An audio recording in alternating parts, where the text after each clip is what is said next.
আসসালামু আলাইকুম। আপনারা অনেকেই জানেন যে আমি মাজরা কাজের পাশাপাশি একটা ছাগলের খামার দিছি। তো আমি সকালবেলা মাজরার সকল কাজ শেষ করার পরে বিকেলবেলা চলে আসলাম আমার ছাগলগুলার জন্য ঘাস নিতে ঘাসের জমিতে। আমরা যেহেতু সচরাচর সবজির মাজরা করি, সেহেতু আমাদের মাজরাতে এরকম ঘাস হয় না। তো আমাদের পাশের একটা মাজরা আছে যেটাতে ওরা গরু পালন করে। ওদের এখানে গরু আছে, তো ওরা পুরা মাজরাতেই ঘাস লাগায় আরকি। তো আমি এদের থেকে ঘাস নিয়ে আমার ছাগলগুলার জন্য নিয়ে যাই প্রতিদিন বিকেলবেলা এসে। তো আপনারা দেখতেছেন আমার ঘাস কাটা প্রায় শেষ হয়ে গেছে। ঘাস কাটতে এসে একটা কথা মনে পড়লো, যারা অনেকেই চাচ্ছেন যে গরুর খামার দিবেন বা ছাগলের খামার দিবেন, তাদের জন্য একটা উপদেশ থাকবে ভাই, আপনি যদি ছাগলের খামার করেন বা গরুর খামার করেন, অবশ্যই আপনি আগে খামার করার আগে অবশ্যই আপনি ঘাস মজুত করে নেবেন।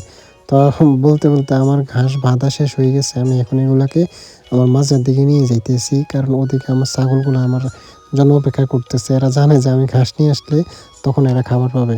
তো বলতে আমি চলে আসলাম আমার মাজাতে। এসে আমি ঘাসের খোঁজাটা রাইখে দেখি যে ওরা আমার জন্য চিল্লাচিল্লি করতেছে।